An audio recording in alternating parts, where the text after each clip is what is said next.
Depuis toujours, je me suis considérée comme quelqu'un de discret et engagé envers l'éthique, tant dans le travail que dans la vie familiale. Moi, Antoine, croyais fermement que ma dévotion envers mon emploi et l'affection de ma famille étaient les piliers inébranlables de mon existence. Travailler dans une entreprise reconnue me procurait fierté et la certitude que, face aux difficultés, je pouvais toujours retrouver refuge chez moi, dans un foyer où les liens étaient fondés sur le soutien et la compréhension. Cette conviction fut toutefois brutalement ébranlée lors d'un épisode qui changea ma perception de mes propres racines et renforça ma détermination à surmonter l'adversité. Un jour qui ne paraissait pas différent des autres, je reçus, de façon inattendue, un message de ma sœur Marion, qui, par négligence totale, divulgua dans le groupe familial la nouvelle de mon licenciement. En un instant, l'espace virtuel, que j'avais toujours associé à l'union, se transforma en un théâtre de moqueries et de rires qui résonnèrent comme des coups portés à mon âme. Le groupe, depuis des années rempli de messages liés aux fêtes et aux moments heureux, se changea en scène de commentaires ironiques, d'émoticônes éclatants de rire et de taquineries voilées, ravivant d'anciennes rivalités et blessant mon estime de moi-même. Mon père, François, tenta d'apaiser la situation avec des mots vagues, tandis que ma mère, Lucie, exprimait une tristesse mêlée d'insécurité, incapable de défendre l'honneur auquel j'attachais tant de valeur. L'attitude irréfléchie de Marion trahissait non seulement la confidentialité que j'attendais de nos liens familiaux, mais exposait aussi une dynamique d'insensibilité que je n'aurais jamais cru exister entre nous. Antoine a perdu son travail. Les gars, je crois qu'il va devoir vendre cette voiture dont il se vante tant. Ha ha, écrivait-elle, suivie d'un déferlement de réactions de la part de nos oncles, cousins et même de notre père, qui se contenta de commenter d'un simple « c'était prévisible ». La froideur de ces mots tapés me blessa plus profondément que n'aurait pu le faire n'importe quel licenciement. Ma sœur a toujours eu le don de transformer mes vulnérabilités en spectacle. Dès notre enfance, lorsque nous rivalisions, pour attirer l'attention de nos parents, elle trouvait toujours une manière subtile de minimiser mes réussites. Lorsque je remportai ma première médaille au championnat scolaire de natation, Marion ne manqua pas de préciser que je n'avais gagné que parce que le meilleur nageur était malade. En entrant à l'université, elle laissa entendre que mon admission n'était due qu'à un manque de concurrence dans le cursus. Et voilà que, dans le moment le plus délicat de ma carrière, elle exposait ma fragilité comme s'il s'agissait d'une plaisanterie de famille.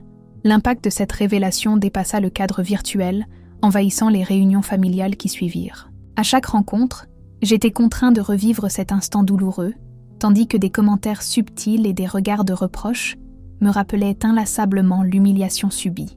J'avais l'impression que l'endroit que je considérais comme un havre de paix était devenu un lieu où ma souffrance était, involontairement, exaltée au détriment de ma dignité.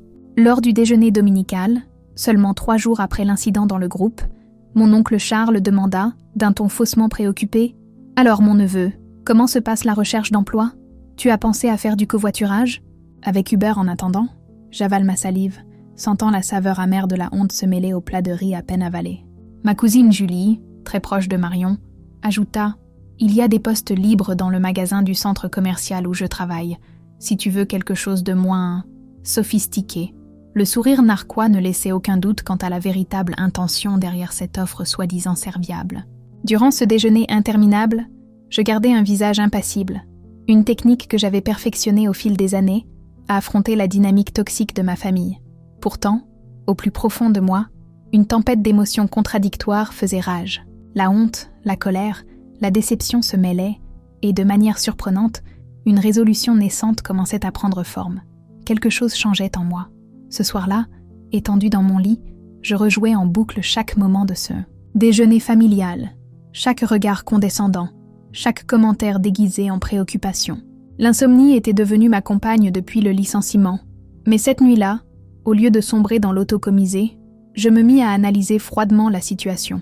Le licenciement, qui paraissait au départ une catastrophe, commençait à prendre des contours différents dans mon esprit. J'avais travaillé pendant 7 ans dans cette entreprise, toujours dévouée, sacrifiant parfois mes week-ends et même certains liens personnels au nom de projets urgents.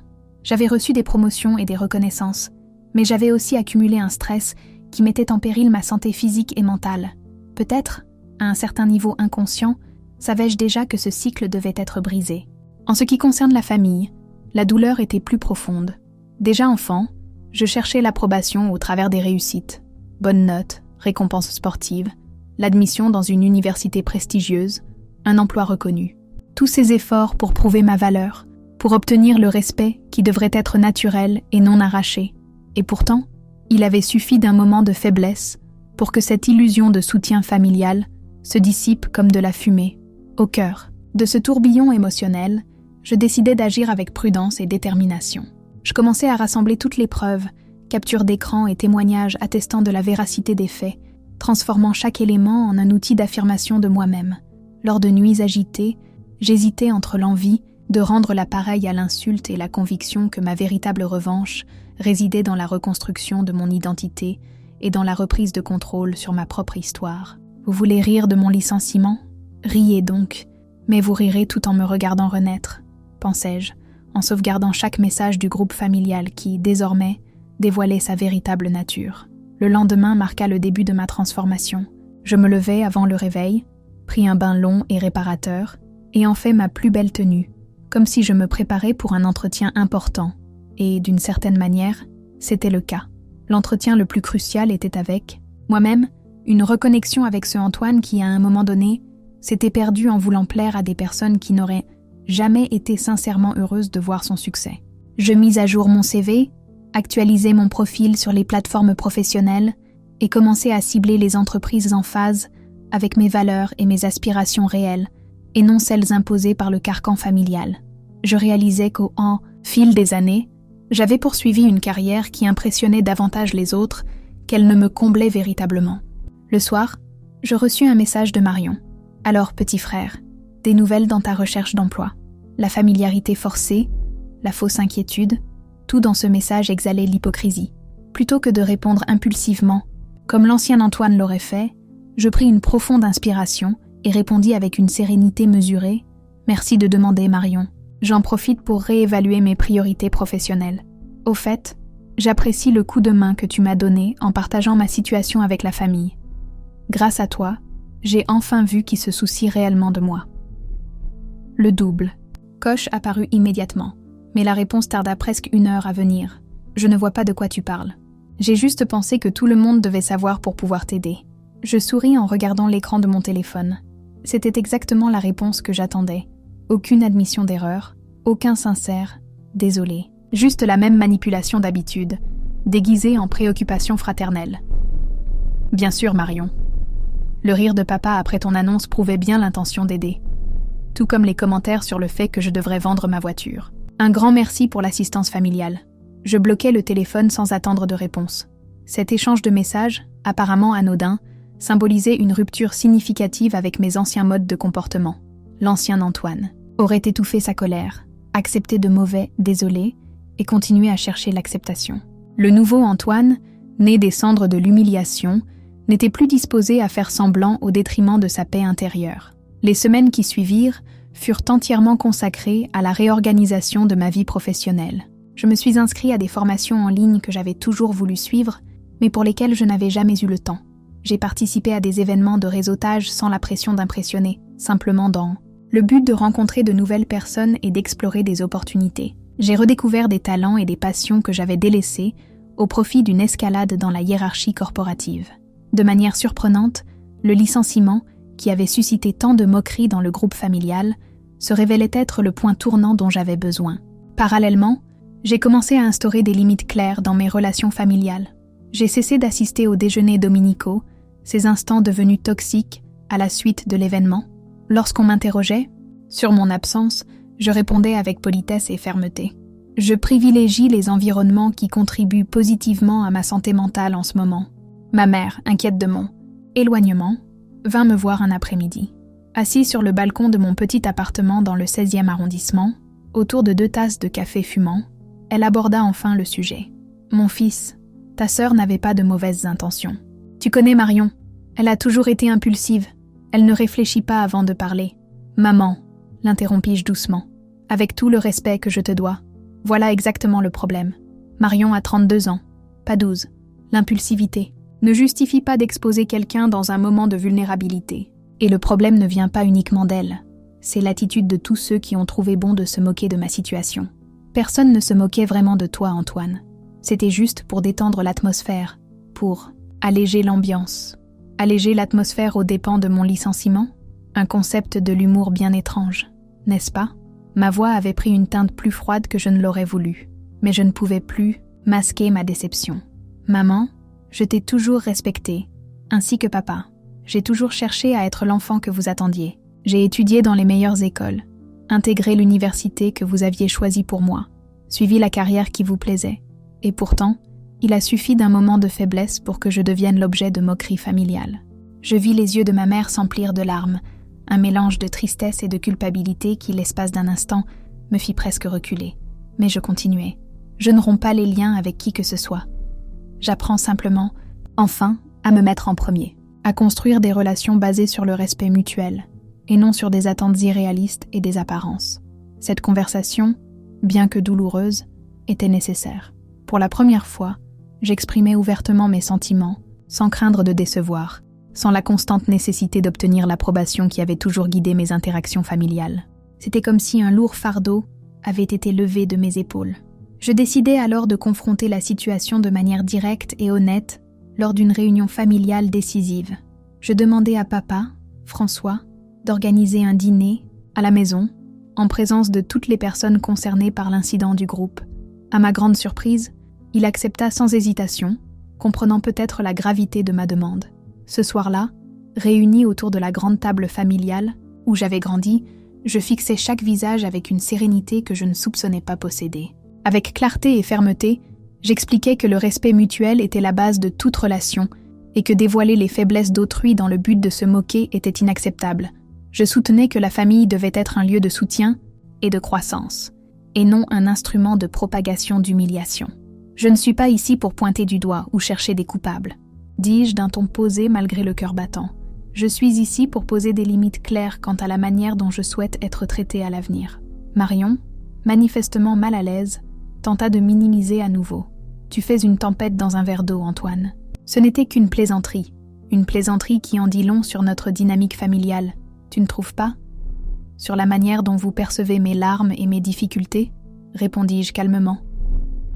Tu sais, Marion, j'ai passé ma vie à essayer d'être le frère parfait, l'enfant exemplaire, le professionnel sans faille, et pourtant, au moment où j'avais le plus besoin de soutien, je n'ai trouvé que des rires. Mon oncle Charles, toujours prompt à lancer une pique à mes dépens, semblait soudain pris de court, tandis que papa, François, tripotait nerveusement la salière, évitant mon regard. Seule ma mère et mon grand-père, Pierre, me regardaient, droit dans les yeux, avec des expressions mêlant fierté et regret. Je ne suis pas venue ici pour obtenir des excuses ou des promesses creuses, continuai-je. Je suis ici pour vous informer qu'à partir d'aujourd'hui, je choisis consciemment les énergies que j'autorise dans ma vie. Je choisis des relations qui m'élèvent et non qui m'abaissent. Et je vous invite tous à réfléchir sur la nature des liens que vous souhaitez entretenir avec moi dorénavant. Malgré la tension et la résistance de certains, cette conversation fut le point de départ d'un tournant dans ma vie, marquant le début d'un chemin vers la connaissance de soi et la liberté. Je quittais ce dîner le dos bien droit, avec la certitude que, quelles que soient les réactions à venir, j'avais honoré ma dignité en posant des limites saines.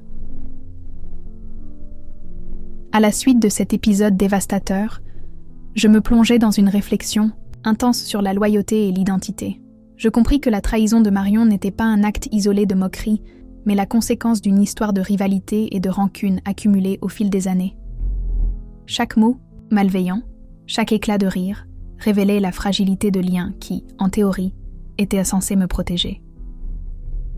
Je me souvenais d'un épisode de notre enfance, lorsque j'avais remporté un prix de rédaction à l'école. Marion, de 2 ans mon aînée, avait déchiré mon certificat pendant que je dormais.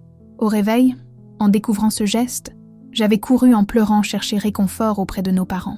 Papa avait simplement dit « Ne fais pas t'amour, Antoine. Ta sœur t'apprend seulement à être fort. » Cette phrase, apparemment insignifiante, avait semé en moi l'idée que ma douleur ne méritait aucune validation, que montrer ma vulnérabilité était une faiblesse. J'ai grandi en croyant qu'il fallait être parfait pour être aimé.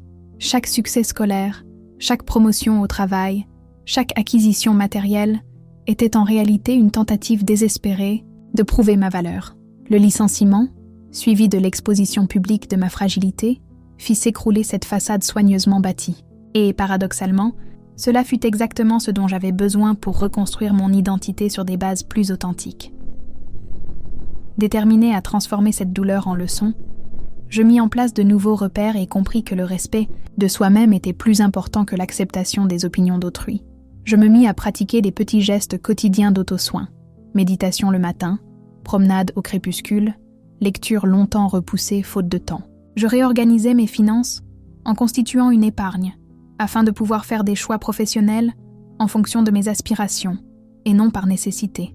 La recherche d'un nouvel emploi, qui au départ m'emplissait d'anxiété et d'insécurité, se transforma en une véritable quête de découverte de soi. À chaque entretien, plutôt que d'essayer de satisfaire aux attentes des recruteurs, je me présentais avec authenticité. Je parlais ouvertement de mes compétences, mais aussi de mes axes de progression, de mes valeurs et du genre de culture d'entreprise dans laquelle je pourrais réellement m'épanouir. Lors d'un entretien dans une start-up technologique axée sur l'impact social, le PDG m'interrogea sur les raisons de mon départ. Au lieu de fournir la réponse édulcorée et politiquement correcte que j'aurais donnée il y a quelques mois, j'optais pour une sincérité brute. J'ai été licenciée lors d'une réorganisation. D'abord, j'avais perçu cela comme un échec personnel, mais aujourd'hui je le vois comme une redirection nécessaire. J'ai réalisé que je suivais une trajectoire professionnelle qui ne me comblait pas vraiment, privilégiant le statut et l'approbation extérieure au détriment de mon bien-être et de mon véritable but. À ma grande surprise, cette honnêteté fut accueillie avec respect et identification. Le PDG partagea son propre récit de réorientation après un épuisement professionnel sévère et nous discutâmes pendant près de 2 heures, bien au-delà du temps prévu pour l'entretien. Je quittais cette rencontre avec le sentiment, que le résultat fût favorable ou non, d'être parvenu à montrer qui j'étais vraiment, imparfait, en perpétuelle évolution, mais authentique. Une semaine plus tard, je recevais une proposition d'emploi. Le salaire était légèrement en deçà de mon précédent poste, mais les avantages comprenaient des horaires flexibles, la possibilité de télétravail partiel et, surtout, une culture d'entreprise valorisant l'équilibre entre vie professionnelle et vie personnelle. J'acceptais sans hésiter, convaincu que cette nouvelle étape représentait bien plus qu'un simple job. C'était l'alignement avec mes valeurs redécouvertes. Le soir même où je signais le contrat, je reçus un message inattendu de mon grand-père, Pierre, le patriarche de la famille, qui s'exprimait rarement dans les groupes ou lors des discussions familiales. « Antoine, j'ai appris ta nouvelle embauche. Je suis fier de voir l'homme que tu es devenu. La vraie force ne se mesure pas à l'absence de chute, mais à ta capacité de te relever à chaque fois, plus sage et déterminé. Je serai toujours là pour toi. » Ces mots simples, venant de l'homme dont j'avais toujours le plus grand respect, firent monter des larmes à mes yeux. Tous les liens familiaux ne sont pas toxiques. Certains nécessitent simplement d'être redécouverts, fortifiés par une authenticité mutuelle. Au fil des jours, j'appris que le véritable amour-propre naît du courage d'imposer ses limites et de ne pas laisser des comportements excessifs définir qui nous sommes. J'ai traversé des moments de solitude et de doute, mais j'ai découvert en moi la force de me relever et de repenser mes relations interpersonnelles. Dans mon nouvel emploi, j'ai trouvé un environnement où mes contributions étaient valorisées sans nécessiter de sacrifices personnels démesurés. J'ai noué de nouvelles amitiés, fondées sur de réelles affinités et un respect mutuel, loin des obligations sociales ou des attentes familiales. J'ai renoué avec d'anciens hobbies et découvert de nouveaux centres d'intérêt, m'autorisant à explorer des facettes de ma personnalité, longtemps restées endormies. Aux réunions familiales auxquelles je choisis désormais d'assister, un choix, conscient et non une contrainte, je pose ma présence avec une confiance renouvelée. Je ne suis plus l'Antoine anxieux de plaire aux autres, mais un homme sûr de sa valeur, capable d'aimer sans dépendre émotionnellement, d'imposer des limites sans culpabilité. Marion, d'abord réticente face à ma transformation, commença à montrer de subtils signes de changement. Lors d'un dîner pour l'anniversaire de papa, elle vint me trouver lorsqu'on se retrouva seul sur le balcon. « J'ai observé ton évolution, Antoine. Tu es différent, plus léger, plus toi-même.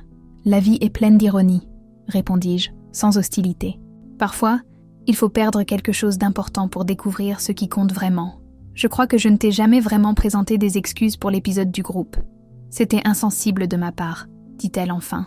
Je fixai ma sœur, et pour la première fois depuis longtemps, je la regardais au-delà de la rivalité, au-delà des rancœurs accumulées. Je vis en elle une femme qui, tout comme moi, portait ses propres insécurités, forgées dès notre enfance commune. « Tu sais, Marion, Cet incident m'a profondément blessée à l'époque. Mais aujourd'hui, avec du recul, je réalise qu'il fut le catalyseur qui m'a forcé à repenser mes comportements dysfonctionnels, par peur de décevoir ou de ne pas être à la hauteur. Tu as toujours été suffisant, Antoine. Peut-être que le problème, c'est moi. J'ai grandi dans l'ombre d'un frère parfait, tentant d'attirer l'attention en te rabaissant, avoua-t-elle. Cette conversation, d'une honnêteté surprenante, ouvrit la voie à une réconciliation progressive. Ce ne fut pas un retour à nos anciennes habitudes, mais le commencement de quelque chose de nouveau, fondé sur une compréhension plus mûre et compatissante de nos différences et similitudes. 6 mois après le licenciement qui avait déclenché toute cette transformation, je fus invitée à partager mon expérience lors d'un événement sur la résilience professionnelle. D'abord hésitant, parler publiquement de ces vulnérabilités demeurait un défi, j'acceptai en reconnaissant l'opportunité de transformer mon histoire personnelle en une source d'inspiration pour ceux qui affrontèrent leurs propres combats. Sur scène, face à un public de professionnels, je racontais non seulement l'histoire de mon licenciement et de l'exposition familiale, mais surtout la traversée intérieure qui s'ensuivit. J'évoquais l'importance de reconnaître les schémas toxiques, d'établir des limites saines et de redéfinir le succès, non pas selon des critères extérieurs, mais selon mes propres termes.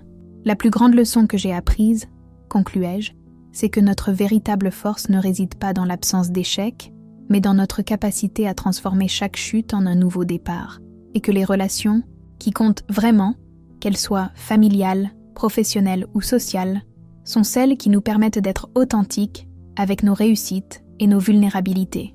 La réponse du public fut extraordinaire. Après la conférence, de nombreuses personnes vinrent partager leur propre histoire de surmonter des défis, de rediriger leur vie après des échecs déguisés en bénédictions. Je réalisais qu'en acceptant ma vulnérabilité, j'avais créé un espace sécurisant pour que d'autres puissent faire de même. Aujourd'hui, lorsque je regarde en arrière, je vois que cette humiliation fut le point de départ qui m'a poussé à vivre selon mes valeurs, à être en phase avec mon essence profonde. Le licenciement, qui semblait à l'époque une tragédie, fut en réalité le début d'une reconnexion avec moi-même, avec mes aspirations véritables. Dans mon nouveau poste, j'ai l'opportunité de diriger des projets alignés sur des objectifs qui me passionnent. J'ai établi des relations de mentorat avec de jeunes professionnels, partageant non seulement des compétences techniques, mais surtout les leçons sur l'équilibre, l'authenticité et la résilience que j'ai acquises en chemin. Quant aux relations familiales, j'ai trouvé un nouvel équilibre. Ni isolement complet, ni soumission aux dynamiques toxiques, mais un engagement conscient, fondé sur des limites claires et des attentes réalistes. Je me suis réconciliée avec Marion, sans vouloir effacer le passé, mais en construisant un présent sur la compréhension mutuelle et le respect des différences. Pour ce qui est du groupe familial sur WhatsApp, j'y participe encore, mais désormais avec une perspective différente. Je ne suis plus anxieux à l'idée d'obtenir une validation ou terrifié par le jugement, mais présent, en étant conscient de mes frontières émotionnelles et capable de m'investir ou de me retirer selon ce qui préserve ma paix intérieure. Je compris que la vie n'était pas une simple ascension continue de succès, comme je l'avais naïvement cru. Elle est faite de cycles, de chutes et de nouveaux départs, de pertes qui ouvrent la voie à de nouvelles victoires. La véritable évolution ne réside pas dans l'évitement des échecs, mais dans l'apprentissage qu'ils nous offrent pour nous transformer. Ainsi, même si les liens du sang se sont révélés fragiles à certains moments, ma route m'a enseigné que la véritable famille se bâtit sur le respect, l'empathie et le soutien inconditionnel, et qu'en transformant la douleur en moteur de croissance, j'ai retrouvé la liberté d'être exactement celui que je suis. Le licenciement qui, autrefois, avait suscité le rire dans le groupe familial, symbolise désormais le point de départ de ma réinvention. Je ne nourris ni rancune ni ressentiment, seulement de la gratitude pour l'éveil que ce moment douloureux a provoqué. Gratitude pour les relations qui ont survécu et se sont renforcées par l'adversité, et pour celles qui se sont éloignées, ouvrant la voie à de nouvelles connexions en phase avec ma nouvelle identité. En définitive, l'humiliation que j'ai subie n'a pas défini mon destin. Elle a simplement redirigé mon chemin vers une voie authentique, en accord avec mon essence. Et dans ce voyage constant de découverte de soi et de croissance, je sais que je suis bien plus que mes chutes ou mes succès. Je suis la résilience visible face aux obstacles, la compassion que j'offre à moi-même et aux autres, et le courage de vivre selon mes valeurs profondes, quoi qu'en disent les autres. Voici mon histoire de transformation, autant professionnelle qu'humaine. Une histoire qui continue de s'écrire chaque jour, à chaque nouveau choix, à chaque nouveau départ. Une histoire qui me rappelle continuellement que nos plus grands moments de croissance naissent souvent de nos instants de vulnérabilité et qu'il y a une force extraordinaire à embrasser notre authenticité, même, et peut-être surtout, lorsque celle-ci nous expose à des risques et à des jugements. La vie suit son cours, imprévisible et semée d'embûches. Au cours du dernier trimestre, j'ai reçu une proposition pour diriger un projet international dans l'entreprise où je travaille.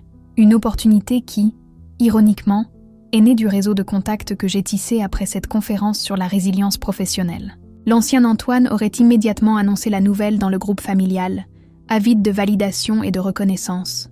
Le nouveau Antoine choisit de célébrer cette réussite, d'abord en silence, en intégrant le sens personnel de cette avancée avant de la partager. Lorsque lors d'un déjeuner familial, j'évoquai enfin cette nouveauté, je le fis sans tapage ni attente. Mon père, François, toujours parcimonieux en compliments, me surprit par une accolade chaleureuse et des mots que je n'oublierai jamais. « Je suis fier de toi, mon fils, non pas pour le poste, mais pour l'homme que tu es devenu. » Ce moment sincère valait mieux que 1000 applaudissements sur WhatsApp. Dans un élan de véritable maturité, Marion, manifestant son propre chemin de croissance, leva son verre lors d'un toast improvisé. À mon frère, qui nous a appris que tomber peut être le début du plus beau vol. Nos regards se croisèrent dans une compréhension silencieuse qui transcendait les mots. Nous avions tous les deux évolué à travers nos épreuves, apprenant à bâtir une relation adulte fondée sur le respect mutuel, loin des jeux d'enfance. Le chemin de guérison familiale continue, avec ses avancées et ses reculs. Parfois, d'anciens schémas réapparaissent, et des remarques apparemment anodines évoquent les vieilles dynamiques. Dans ces moments, je respire profondément et fais appel aux outils que j'ai développés. Communication assertive, limites claires, compassion envers moi-même et les autres. Je ne recherche plus la perfection dans mes relations, seulement l'authenticité et le respect partagé. Professionnellement, ce nouveau projet international m'offre des défis stimulants et l'opportunité de diriger des équipes à travers divers pays. Curieusement, l'expérience de vulnérabilité vécue lors de mon licenciement a fait de moi un leader plus empathique et efficace. Je comprends désormais qu'au-delà de chaque indicateur, de chaque échéance, se cache un être humain avec ses propres luttes, ses insécurités et ses aspirations. Cette conscience ne diminue pas mes exigences en matière de qualité, mais m'incite à être attentif à l'impact de mes mots et de mes décisions sur le bien-être de l'équipe. Lors d'une visioconférence récente avec l'équipe globale, un analyste commis une erreur qui impacta considérablement les résultats du trimestre. Avant même que j'aie pu intervenir, je vis d'autres membres se préparer à ce qui devait être une réprimande sévère. Au lieu de cela, je demandai calmement « Que pouvons-nous apprendre de cette situation ? Comment instaurer des mesures préventives pour éviter que cela se reproduise ?» Le soulagement fut palpable, malgré la distance des écrans à travers 3 continents. Après la réunion, je reçus un message privé de cet analyste. « Merci de transformer un moment de crise en une chance d'apprentissage collectif. Votre leadership m'inspire à m'améliorer sans cesse. » Ces mots simples m'émurent profondément. Je compris alors que la transformation personnelle que j'avais vécue produisait des ondes positives bien au-delà de mon propre parcours. La douleur que j'avais affrontée, partagée avec vulnérabilité et authenticité, devenait un pont vers des connexions plus sincères, tant sur le plan professionnel que personnel. Sur le plan relationnel, notamment en amour, de grands changements s'étaient aussi opérés. Pendant des années, mes relations amoureuses suivaient un schéma prévisible. J'attirais des partenaires, reproduisant en quelque sorte la dynamique familiale de l'approbation conditionnelle, des relations où je devais constamment prouver ma valeur, où mes succès professionnels étaient plus importants que mon être intérieur. Après une période d'intense réflexion sur moi-même, je m'ouvris à une connexion différente. Je rencontrai Camille lors d'un stage de méditation, une initiative que l'ancien Antoine n'aurait jamais envisagée. Notre rencontre fut immédiate et profonde, fondée sur des valeurs communes et une admiration mutuelle qui transcendait les succès extérieurs. Lors de notre 3e rendez-vous, je lui racontai l'histoire de mon licenciement et de l'exposition familiale, sans le moindre dramatique ni autocomplaisance, simplement comme une partie intégrante de mon parcours. Sa réponse fut révélatrice de la personne qu'elle était. « Merci de me confier ton histoire. J'admire ton courage de transformer une épreuve douloureuse en levier de progrès. » Notre relation évolua naturellement. sans la pression des attentes que je m'imposais autrefois. Pour la première fois, je me sentais aimée pour ce que j'étais, et non pour ce que j'accomplissais ou représentais. Une sensation à la fois libératrice et exigeante. Libératrice de ne plus devoir maintenir une façade de perfection et exigeante parce que cela nécessitait une vulnérabilité à laquelle je n'avais pas été habituée. Camille fut à peu présentée à ma famille, en petites doses, soigneusement orchestrées. J'observais avec intérêt la façon dont elle interagissait avec chacun des membres, notamment avec Marion. À ma grande surprise, elles établirent une relation amicale et respectueuse, dépourvue de rivalité ou de jeu de pouvoir. Peut-être, parce que Camille n'était pas alourdie par l'histoire familiale, elle parvint à voir ma sœur sous un jour différent, plus compatissant et moins accusateur. Un après-midi calme, alors que nous nous promenions dans un parc du 16e arrondissement, Camille observa « Ta famille est fascinante. On y discerne les dysfonctionnements que tu décris, mais il y a aussi un potentiel pour des liens plus sains. Il y a tant d'amour, même s'il se manifeste parfois de façon déroutante. » Ces mots me poussèrent à réfléchir sur la perception que nous avons des relations familiales, souvent limitées par nos propres blessures. À travers les yeux de Camille, j'entrevis de nouvelles possibilités pour ces liens qui, malgré leurs défis, restent une part essentielle de mon histoire. Pour marquer le premier anniversaire de mon licenciement, une date que j'ai résolument choisi de reconnaître comme un tournant majeur, j'organisai un petit dîner chez moi. J'invitais seulement les personnes qui avaient joué un rôle crucial dans ma renaissance. Mon grand-père Pierre, dont la sagesse m'avait tant soutenu dans les moments difficiles. Mon ami Charles, qui avait toujours été présent sans jugement quand j'avais besoin de parler. Ma thérapeute, Anne, conviée non pas en professionnelle mais en témoin de mon évolution. Camille, qui représentait l'avenir que je bâtissais, et, pour la surprise de tous, y compris la mienne, Marion. Lorsque nous fussions tous réunis dans le salon, je levai mon verre pour porter un toast. Il y a exactement 1 an, j'ai vécu ce que je croyais être le pire jour de ma vie professionnelle.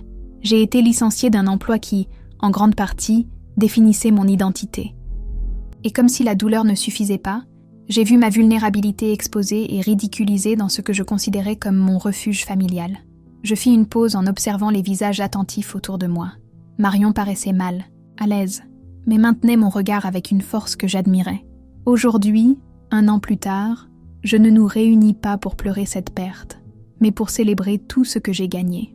J'ai gagné en connaissance de moi-même, en authenticité, en courage pour établir des limites saines. J'ai appris à définir le succès selon mes propres termes, et non ceux dictés par l'extérieur. J'ai construit des relations plus profondes, basées sur la vulnérabilité et l'acceptation, et non sur le perfectionnisme et la recherche d'approbation. Je regardais ma sœur droit dans les yeux. « Marion, ta présence ici compte énormément pour moi. Notre histoire est complexe, avec des chapitres douloureux, qu'on ne peut sans cesse effacer, mais je suis sincèrement reconnaissant de pouvoir ensemble écrire de nouveaux chapitres, bâtis sur la compréhension et le respect de nos différences. » À ma grande surprise, Marion prit la parole. « J'ai toujours vu en toi le frère parfait, Antoine. L'enfant qui réussissait tout pendant que je peinais à avancer. Divulguer ton licenciement dans le groupe était, à ma manière tordue, ma façon de me sentir à égalité, de niveler le terrain. C'était mesquin et cruel, et je le regrette profondément. » Elle marqua une pause, visiblement émue. Ce que je n'avais pas compris à l'époque, c'est qu'en essayant de te rabaisser, je ne faisais que révéler ma propre petitesse. Ta réaction, empreinte de dignité et de courage, m'a appris davantage sur la véritable force que n'importe quel succès professionnel ne pourrait enseigner. Merci de n'avoir jamais abandonné sur moi. Ce moment d'honnêteté brute et de vulnérabilité partagée plongea la pièce dans un silence respectueux, non pas gêné, mais comme un espace sacré où d'anciennes blessures pouvaient enfin commencer à cicatriser. Mon grand-père Pierre, avec la sagesse de ses 85 ans, rompit le silence. Connaissez-vous la tradition japonaise du kintsugi ? Lorsqu'une pièce de céramique se brise, au lieu de la jeter ou d'essayer d'en cacher les fissures, on la répare avec de l'or. Résultat, une pièce encore plus belle et précieuse, où les lignes de fracture font désormais partie de son histoire et de sa beauté. Il jeta un regard apaisé à Marion et à moi, ajoutant « Vous deux, durant cette année, avez pratiqué votre propre forme de kintsugi. Les fractures demeurent, ce qui est inévitable, mais elles se remplissent désormais de quelque chose de précieux, la compréhension, le pardon et la croissance partagée. Je suis fière de voir comment vous vous reconstruisez. » Cette soirée resta à jamais gravée dans ma mémoire, non seulement comme le tournant de ma transformation personnelle, mais aussi comme la preuve que les relations familiales pouvaient renaître lorsqu'on était prêt à grandir à travers la douleur et non malgré elle. Aujourd'hui, près de 2 ans après le licenciement qui eut un tel effet bouleversant, je regarde mon parcours avec une sérénité empreinte de gratitude.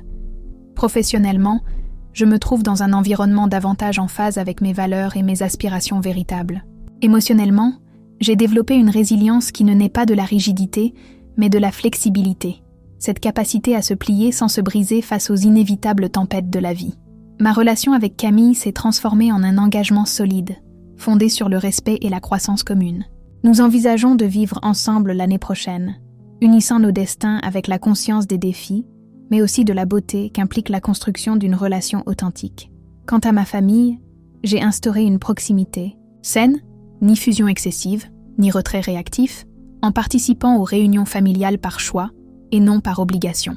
Je veille à poser des limites claires quand il le faut, sans culpabilité ni explication superflue. J'ai cultivé une nouvelle forme d'amour familial, fondée non sur la perfection mais sur la présence sincère et le respect mutuel. Marion et moi poursuivons notre chemin de réconciliation, avec ses hauts et ses bas inhérents à toute guérison relationnelle. À notre grande surprise, nous avons découvert des intérêts communs que nous n'avions jamais explorés. Une passion naissante pour la photographie, un engouement pour les récits de transformation personnelle, et même un intérêt pour les vins qui nous a conduits à planifier prochainement un séjour dans les vignobles de Bordeaux. Papa, François, toujours plus à l'aise avec les gestes que les mots, manifeste désormais son affection par de petites attentions. Un message occasionnel pour prendre de mes nouvelles, une invitation à aller voir un match de foot ensemble, ou même à consulter mon avis sur une décision financière, chose qu'il faisait autrefois seul. Ces gestes modestes, mais significatifs, témoignent de sa transformation progressive.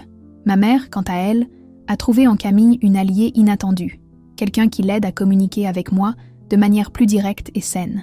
On dirait que Camille est devenue un pont entre 2 mondes émotionnels, qui pendant des années peinaient à se rejoindre.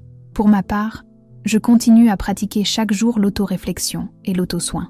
J'ai appris que la vulnérabilité n'est pas une faiblesse, mais la plus pure expression du courage humain. Imposer des limites n'est pas égoïste. C'est un acte d'amour envers soi-même et envers les autres. Le véritable succès ne se mesure ni en termes de conquêtes extérieures, ni d'approbation sociale, mais par la capacité de vivre en accord avec ses valeurs profondes, même quand cela signifie nager à contre-courant des attentes familiales et sociales. La vie, avec ses chutes inévitables et ses nouveaux départs, continue de m'enseigner que nous sommes bien plus résistants que nous ne l'imaginions. Nos blessures les plus douloureuses, une fois confrontées avec courage et lucidité, peuvent se transformer en source de sagesse et de compassion.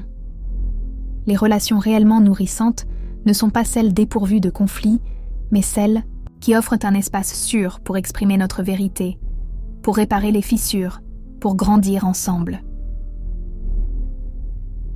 Aujourd'hui, en me regardant dans le miroir, j'éprouve un nouveau respect pour l'homme que je suis devenu, non plus l'exemple du professionnel parfait, de l'enfant exemplaire ou du frère attentif à tout prix, simplement Antoine, avec ses forces, ses faiblesses, ses succès et ses échecs, et cette humanité imparfaite mais précieuse. Et, dans cette acceptation, je trouve une liberté qu'aucun poste, aucune approbation ou validation familiale n'aurait pu m'offrir. La liberté d'être totalement authentique. Voici mon histoire de transformation, professionnelle et humaine.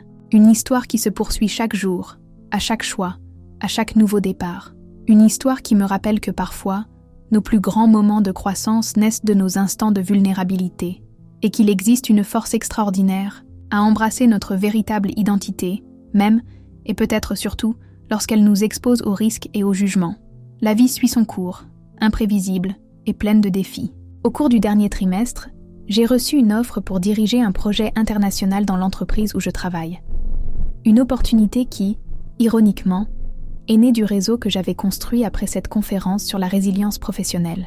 L'ancien Antoine aurait aussitôt annoncé la nouvelle dans le groupe familial, avide de validation et de reconnaissance. Le nouvel Antoine a choisi de célébrer cette réussite en premier lieu en lui-même, intégrant en silence le sens profond de cette avancée avant de le partager. Lorsque j'évoquai enfin la nouvelle lors d'un déjeuner familial, je le fis sans fioriture ni attente. Mon père, François, habituellement avare en compliments, me surprit avec une accolade chaleureuse et des mots que je n'oublierai jamais, Je suis fière de toi, mon fils. Pas pour le poste, mais pour l'homme que tu es devenu. » Ce moment, sincère, eut plus de valeur que 1000 applaudissements sur WhatsApp. Dans un signe de maturité, Marion me rejoignit en privé sur le balcon, levant son verre pour un toast spontané. À mon frère, qui nous a montré que tomber peut être le début du vol le plus grand. Nos regards se rencontrèrent dans un échange silencieux qui dépassait les mots. Nous avions tous les deux évolué à travers nos défis et appris à bâtir une relation adulte fondée sur le respect mutuel, loin des rivalités enfantines. Le Minton. Chemin de guérison familiale continue, avec ses avancées et ses reculs. Parfois, d'anciens schémas refont surface, où une remarque anodine semble rappeler le passé. Dans ces moments, je prends une profonde inspiration et fais appel aux outils que j'ai appris. Communication assertive, limites fermes, compassion envers soi et autrui. Je ne recherche plus la perfection, seulement l'authenticité et le respect réciproque. Sur le plan professionnel, ce nouveau projet international m'a offert des défis exaltants et l'occasion de diriger des équipes dans divers pays. L'expérience de ma vulnérabilité, vécue lors de mon licenciement, m'a rendu plus empathique et efficace en tant que leader. Je comprends désormais qu'en chaque chiffre, chaque échéance, se cache un être humain avec ses propres combats et ses espérances. Cette prise de conscience n'entame en rien mes exigences. Elle m'incite seulement à être attentif à l'impact de mes décisions sur le bien-être d'autrui. Lors d'une vidéoconférence avec l'équipe mondiale, un analyste fit une erreur qui affecta notablement les résultats trimestriels. Avant que je ne puisse intervenir, je vis des membres se préparer à une série de reproches. Au lieu de cela, je demandai calmement « Que pouvons-nous apprendre de cela ? Comment instaurer des garde-fous pour prévenir que ceci se reproduise ?» Un sentiment de soulagement se fit ressentir, même à travers les écrans dispersés sur 3 continents. Après la réunion, l'analyste me transmit en message privé « Merci d'avoir transformé une crise en opportunité d'apprentissage collectif. Votre leadership m'inspire à m'améliorer chaque jour. » Ces mots simples me touchèrent profondément. Je compris que la transformation intérieure que j'avais traversée engendrait des répercussions positives bien au-delà de mon vécu personnel. La douleur que j'avais affrontée, une fois partagée, avec sincérité, se transformait en pont vers des liens plus riches, tant au niveau professionnel que personnel. Sur le plan amoureux, j'ai également connu de profonds changements. Pendant des années, mes relations suivaient un schéma prévisible.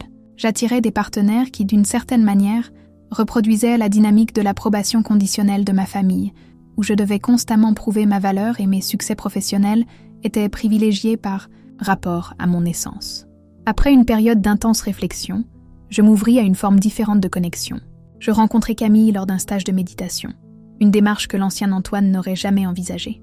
Notre rencontre fut immédiate et intense, fondée sur des valeurs communes et une admiration mutuelle qui allait bien, au-delà de toute réussite superficielle.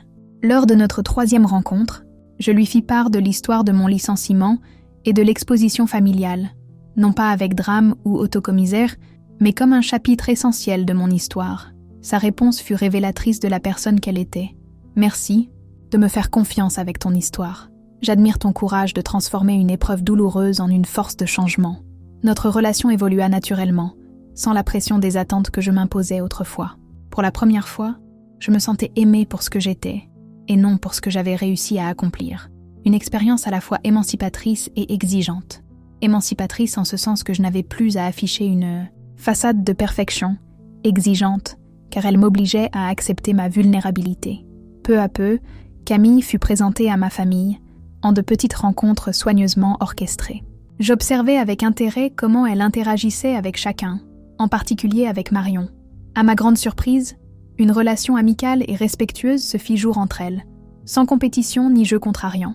Peut-être parce que Camille ne portait pas le fardeau de notre histoire. Parvenait-elle à voir ma sœur sous un angle nouveau, plus bienveillant.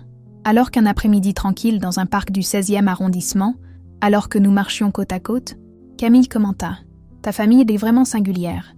On y perçoit les dysfonctionnements que tu évoques, mais il y a aussi une belle promesse de changement. Il y a tant d'amour, même si parfois, il se manifeste de manière confuse. » Ces mots me poussèrent à réfléchir sur la manière dont nous percevons nos relations familiales, souvent entravées par nos propres blessures. À travers le regard de Camille, je vis d'innombrables possibilités pour ces liens qui, malgré leurs difficultés, restent un pilier essentiel de mon histoire. Pour célébrer le 1er anniversaire de mon licenciement, une date que j'ai délibérément choisie comme un tournant majeur, J'organisai un petit dîner chez moi. Je n'invitais que ceux qui avaient été cruciaux dans ma renaissance. Mon grand-père Pierre, dont la sagesse m'avait tant ancrée dans les moments les plus sombres. Mon ami Charles, toujours présent en silence quand j'avais besoin de parler. Ma thérapeute Anne, invitée non pour son rôle professionnel, mais pour être témoin de mon évolution. Camille, qui symbolisait le futur que je bâtissais. Et, pour la surprise générale, Marion. Lorsque nous fûmes tous réunis dans le salon, je levai mon verre pour un toast. Il y a exactement 1 an, je vivais ce que je considérais alors comme le pire jour de ma vie professionnelle. J'ai été licenciée d'un emploi qui définissait une grande partie de mon identité. Et comme si cette douleur ne suffisait pas, j'ai vu ma vulnérabilité exposée et moquée dans ce que je considérais comme mon refuge familial. Je fis une pause, observant les visages attentifs autour de moi. Marion paraissait mal à l'aise, mais soutenait mon regard d'un air résolu. Aujourd'hui, 1 an plus tard, je ne nous réunis pas pour pleurer cette perte, mais pour célébrer tout ce que j'en ai retiré. J'ai gagné en connaissance, de moi, en authenticité, en courage pour fixer des limites saines. J'ai découvert comment définir le succès selon mes propres critères, et non ceux dictés par l'extérieur. J'ai bâti des relations plus profondes et sincères, fondées sur la vulnérabilité et l'acceptation. Je regardais ma sœur en face de moi. Marion, ta présence aujourd'hui compte énormément pour moi. Notre histoire est complexe, faite de chapitres difficiles qu'on ne peut simplement effacer. Mais je suis sincèrement heureux que nous puissions, ensemble, écrire un nouveau chapitre basé sur la compréhension mutuelle et le respect de nos différences. À ma grande surprise, Marion prit la parole. « J'ai toujours vu en toi le frère parfait, Antoine, l'enfant infaillible, pendant que je peinais à avancer. Divulguer ton licenciement dans le groupe fut ma manière tordue de me sentir moins inférieure, de niveler le terrain. C'était mesquin et cruel, et j'en suis profondément désolée. » Elle marqua une pause, visiblement émue. Ce que je n'avais pas saisi à l'époque, c'est qu'en te rabaissant, je ne faisais que mettre en lumière mes propres faiblesses. Ta réaction, empreinte de dignité et de courage, m'a apporté une leçon bien plus précieuse que n'importe quel succès professionnel. Merci de ne jamais avoir renoncé à moi. Ce moment d'honnêteté brute et de vulnérabilité partagée enveloppa la pièce dans un silence respectueux. Un silence qui permit à d'anciennes blessures de commencer enfin à se réparer.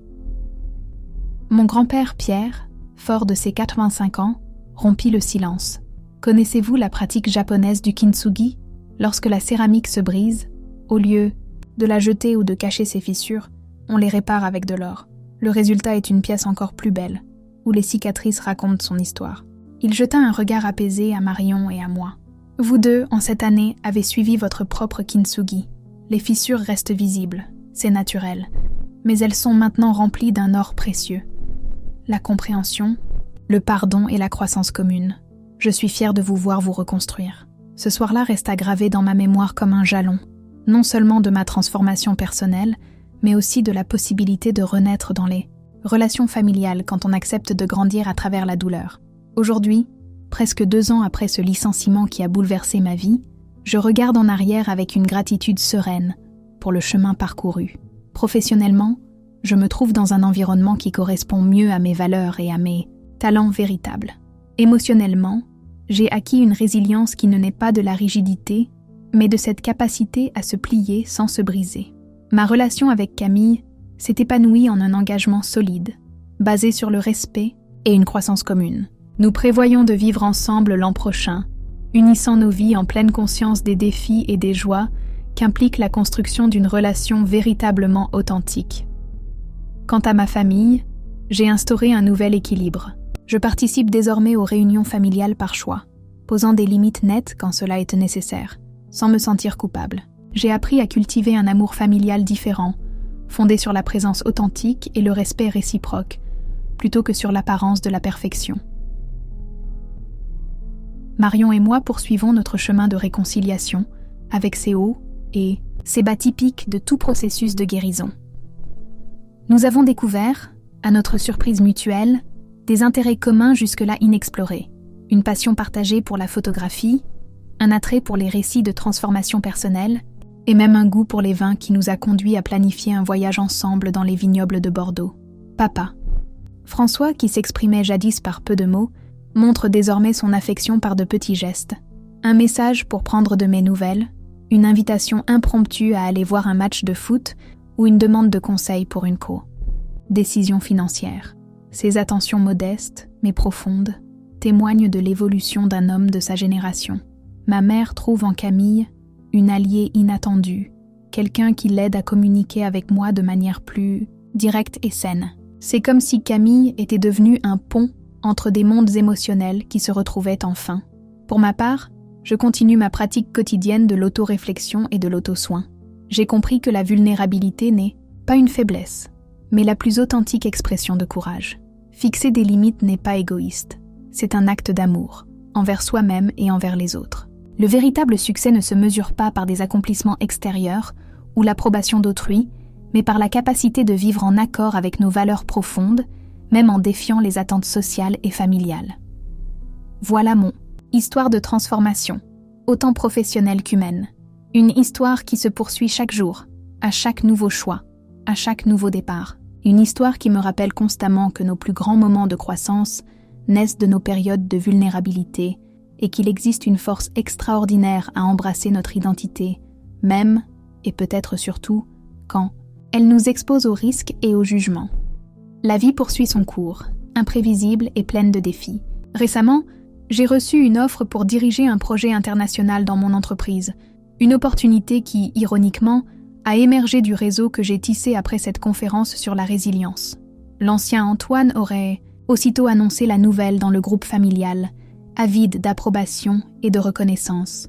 Le nouvel Antoine a choisi de célébrer cette avancée en silence, en prenant d'abord le temps d'en saisir le sens personnel avant de le partager. Lorsque j'évoquai la nouvelle lors d'un déjeuner familial, je le fis sans tapage ni attente.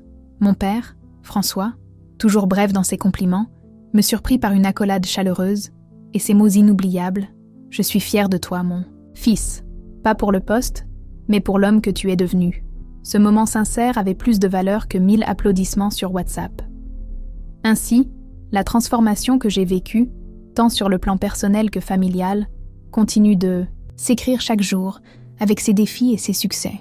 Ce trajet m'a appris que, malgré les chutes, nous avons la force de nous relever, que nos blessures peuvent devenir les marques d'une beauté nouvelle et que le véritable succès réside dans l'authenticité et le respect de soi.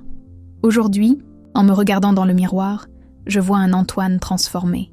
Non plus le professionnel irréprochable, l'enfant modèle ou le frère toujours en quête d'approbation, mais un homme réel, avec ses forces et ses faiblesses, ses échecs et ses réussites, sa vulnérabilité et son courage. Et dans cet humble constat, je trouve la liberté d'être entièrement et simplement moi-même.